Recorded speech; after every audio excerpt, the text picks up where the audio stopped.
আসসালামু আলাইকুম। Hi everyone, কেমন আছো সবাই? আজকের দিনটা কিন্তু গতকালকের তুলনায় একটু ভালো। এখনও রোদ ওঠেনি, তবে মেঘটা অনেকটা কেটে গেছে, আকাশটা অনেকটা পরিষ্কার দেখা যাচ্ছে। তোমাদের ওদিকে কী অবস্থা জানাতে ভুলবে না কিন্তু। আজকে একটু ভিন্ন ধরনের ভিডিও নিয়ে আসলাম, মানে ভিডিওর পজিশনটা একটু চেঞ্জ করলাম। এই টাইপের ভিডিও কেমন লাগে আমাকে জানাতে ভুলবে না কিন্তু। আমি সবসময় শাকটা এইভাবেই কাটি, তো সেটা আজকে অন ক্যামেরায় দেখিয়ে দিলাম। ওইদিকে শাক কাটতে কাটতে না আমার পেঁয়াজগুলো ভিতর থেকে পুড়ে গেছে, কিন্তু আমি তো বুঝতে পারছি না উপর থেকে কেমন ছানা হয়েছে। তো সরিষার তেল বলে কথা, তাই বোঝাই যাচ্ছিল না। পরে দেখলাম যে পুড়ে যাচ্ছে, তাড়াতাড়ি গিয়ে আমি পানিটা নিয়ে আসলাম। তো পানিটা দেওয়ার পরে বুঝতে পারছি যে আমার পেঁয়াজ অলরেডি বার্ন হয়ে গেছে। তো কিছু করার নেই, কারণ এই মুহূর্তে আমি ফেলতে চাচ্ছি না। আর চিন্তা করছিলাম যে এটা খেতে কেমন লাগে দেখব। তো যাই হোক, ওইভাবেই রান্নাটা করে নিচ্ছি। হলুদ দিয়ে দিলাম, আর জিরা, লবণ। তো এখন আমার কাঁচামরিচটা বাসায় নেই। এখন কি করব, গুঁড়া মরিচটা দিয়ে তো শাকটা অত ভালো লাগবে না। তো ভাবলাম যাই হোক, শুকনো মরিচটা দিয়ে দেখি। তাই শুকনো মরিচটা এখন দিয়ে নিচ্ছি। এই ঠান্ডায় তোমরা সবাই কেমন আছো, তোমাদের বাসায় সবাই কেমন আছে আমাকে কিন্তু জানিও। সবসময় আমি পালং শাকটা শুধু আলু দিয়ে করি, তো আজকে কিছুটা সিম রয়ে গিয়েছিল বাসায়, তো ভাবলাম কেন নয় ওইগুলোও দিয়ে দিই। ওই জন্য সিমগুলোকেও একটু এখন কেটে কেটে করে নেব। তো আমার কষাতে কষাতে এদিকে অনেকটা টাইম লেগে যায়, তো যার কারণে ভাবলাম এর ভিতরেই কেন নয় কাজগুলো করে ফেলি। তো ওই জন্য একবারেই করে নিচ্ছি, যাতে সময়টা অনেকটা বেঁচে যায়। আর ভিডিও তো করতে হবে, তাই না? ওই জন্য সিমগুলোকে আমি কেটে নিচ্ছি। প্রথমে হাত দিয়ে কাটা ট্রাই করলাম, দেখলাম যে আমার নখ নেই, মানে আমি উঠাতে পারছি না। তার উপরে শীত, তা তো বুঝতেই পারছো নখের থেকে কী পরিমাণে ব্যথা লাগবে। ওই জন্য চাকু দিয়েই করার চেষ্টা করলাম, তো দেখলাম বড় চাকুটাই হচ্ছে না। এখন আবার ছোট চাকুটা নিয়ে ট্রাই করলাম। যখন যেটা লাগে আর কি, সব কিছুই হাতের কাছে রাখতে হয়। তো এখন ওইটা দিয়েই সবগুলো করে নেব, এরপরে ধুয়ে নিয়ে আসবো।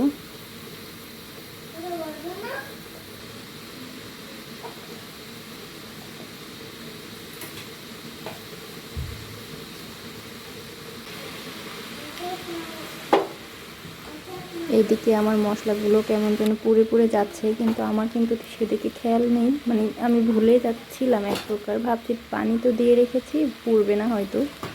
তো আমার কিন্তু এখন এডিট করতে গিয়ে দেখছি যে আমার এদিকে একটু নাড়া দিতে হচ্ছে। আমার মনে চাচ্ছে এখনই নাড়া দিয়ে দিই, কিন্তু সেটা তো আর সম্ভব না। তো যাই হোক, আমি এখন আলু আর সিমগুলো দিয়ে দিব। বেশি একটা পুড়তে দিব না, আল্লাহ বাঁচাইছে। তবে এরকম যখন রান্না করছিলাম তখন ভাবছিলাম যে আল্লাহ, আজকে রান্না একদম জবা খিচুড়ি হয়ে গেছে, কেমন যেন হয়। খেতে আসলেই পারবো কিনা আল্লাহই ভালো জানে।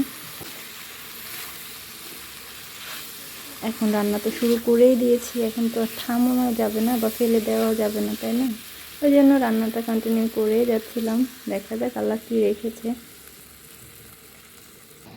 আমি আসলে টেস্ট নিয়ে একটু চিন্তিত ছিলাম, যেহেতু আমার এই মশলাগুলো পুড়ে পুড়ে গিয়েছিল।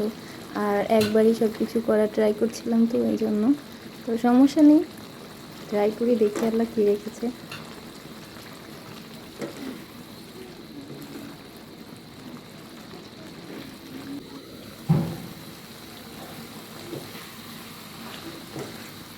তো আমি দেখলাম যে আমার সবজিগুলো আধা সিদ্ধ হয়ে গেছে অলরেডি, বলতে গেলে আর কি।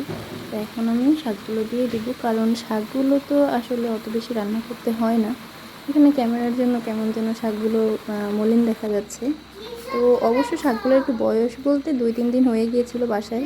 তো যেহেতু শীত, এই জন্য নষ্ট হয়নি, মানে পচে যায়নি, তবে একটু মলিন হয়ে গেছে। তো ফেলে তো আর দেওয়া যাবে না, তাই একটু রেসিপি করে ফেললাম। আর খেতে তো হবেই। বাসায় আসলাম আর দেখলাম যে রাখে, তারপর এখন একটু সেদ্ধ সব কিছু পানি ছেড়ে দেওয়ার পরে শাকগুলোতে এখন নেড়ে চেড়ে একটু গরম আর পানিটা দিয়ে আজকে দিব, দেখলাম যাতে আমার সময় কম লাগে। এখানে দেখলাম যে ভুল রাফির করেছি সত্যি কি, যে সত্যি গরম চিল্লাতে পানি লাগলো। দিয়েছি ঠিকই, কিন্তু আমার মাথায় নেই যে আমি গরম পানি দিচ্ছি। মানে পরিমাণটা দিচ্ছিলাম ঠান্ডা পানির মতো, কিন্তু দিয়ে দিয়েছি গরম পানি। ওই জন্য সিদ্ধ হতে অনেকটা, মানে সিদ্ধ না, পানিটা টানতে অনেকটা সময় লাগছে। এই যে অনেক বেশি পানি দিয়ে ফেলছি, এত পানির দরকার ছিল না। এখন একটু লবণটা চেক করে আবার ঢেকে দেব। আমি জানি না এত বড় লম্বা ভিডিও কেউ দেখবে কি না, তারপরও আমার মনে হলো ঠিক আছে না কেটে, তারপরও অনেকটাই কেটেছি, কারণ একটা রান্না শেষ হতে তো অলমোস্ট হচ্ছে 15 থেকে 20 মিনিট লাগে শাক টাক রান্না করতে। তো আমার কিন্তু সেম ওরকম লেগেছিল, কিন্তু সেটা তো রাখা যায় না, তাই না? তো যাই হোক, এই জন্য তারপরও অনেকটাই বড় ভিডিও আমি মনে করছি। তো জানি না তোমরা কে কতটুকু দেখবা। যদি ভালো লাগে আমাকে একটা লাইক দিয়ে আমাকে একটু উৎসাহ দিও, কারণ এত বড় ভিডিও করছি, আমি জানি না কেমন লাগবে। তো তোমরা যদি লাইক করো তাহলে আমি বুঝতে পারবো যে হ্যাঁ তোমাদের ভালো লেগেছে, আদারওয়াইজ আমি হয়তো শর্ট ভিডিওতে চলে যাব। আমি একটা সময় এই ব্লগিং ভিডিওগুলো দেখতাম, কিন্তু আমি নিজেও যে এরকম একটা দুনিয়ার সাথে পরিচিত হব বা চলে আসবো কাজ করতে, এটা আমি কখনোই ভাবিনি। নিজেকে যতবারই ভাবি নিজেকে নিয়ে, ততবারই অবাক হই যে আমিও এই সেক্টরে আসবো, এটা কল্পনার বাইরে ছিল। তো আল্লাহ আসলে কখন কার নিয়তিতে কি রাখে এটাই আমি ভাবি নিজের বেলায়। শুরু থেকেই আমি চিন্তা করতাম যে আমার ভিডিওগুলো কেউ দেখবে না, এখনও সেটাই চিন্তা করি যে আসলেই কেউ দেখবে না। তারপরও না, মানুষের মিলিয়ন মিলিয়ন ভিউজ হয়, কিন্তু আমার যদি 100-এর উপরে যায় তাহলে আমার একটু ভালো লাগে। তবে তারপরও মনে করি যে এটা কিছুই না, আমি জানি এটা কিচ্ছু না, একদম কিচ্ছু না। তো তারপরও আমার ওই যে একটা চিন্তা আছে যে আমার ভিডিও কেউ দেখবেই না, সেখান থেকে যখন 100 হয় তখন আমার ভালো লাগে। তো তোমাদেরকে অসংখ্য ধন্যবাদ সবাইকে যারা এতক্ষণ পর্যন্ত আমার সাথে আছো। আমার রান্না অলরেডি দেখেছো শেষ। আজকে এই পর্যন্তই। আল্লাহ হাফিজ।